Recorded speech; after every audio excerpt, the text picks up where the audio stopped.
The US, I think, is fascinating. I think that in the US, what we have is there's going to be a lot of direct-to-consumer offerings brought out by the broadcasters and network families over the next year to 18 months and things like that. CBS is already out of the gate. HBO has announced it'll be next year. I think that that is an absolute certainty. And the rationale behind it really kind of,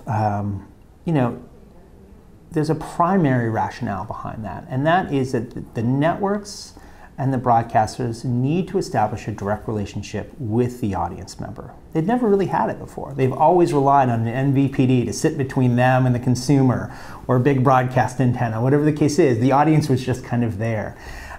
Even their primary customers, advertisers, again, it was assumed that the audience was of this demo, of this age range, etc. And so now, if you look at how dynamic ad insertion is working and how it's going to come across more around VOD, even on traditional set-top boxes, and eventually into linear broadcasts, we need to know more about that consumer and so what that means is we need to establish a direct relationship with them where we can watch their viewing habits and really engage with them on a one-to-one basis. And there's lots of different avenues to do that. You can do it through a fan club where they sign up and register to get extras on your website. Or you can do it through a direct-to-consumer offering. We're actually selling more content to them. And so I think that that's going to be a primary driver to establishing these over-the-top or direct-to-consumer offerings in the US is I want to know my audience better.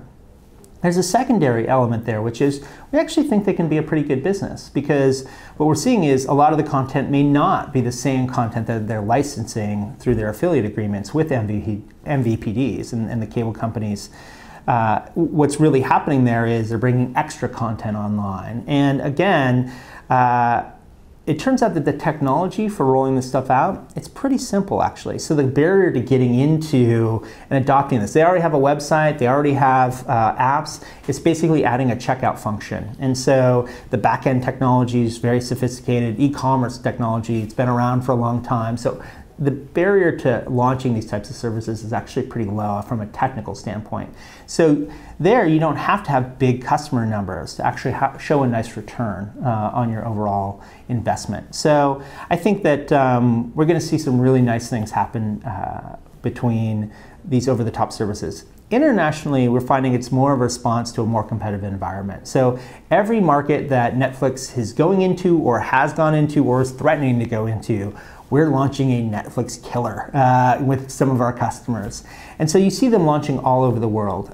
We have a great customer in the Nordics called Viaplay, and they've been very successful in terms of ramping up their number of subscribers around this true kind of over-the-top pay TV service. And we've got lots of other services launching around the world that do exactly the same thing. It's a direct-to-consumer offering with a subscription-based business. They often add in a transactional window so they can get more content libraries for a rental window, even some electronic sell-through windows, so where you can actually purchase to own content. Again, they can be very, very good businesses and absolutely compete with Netflix in their respective markets.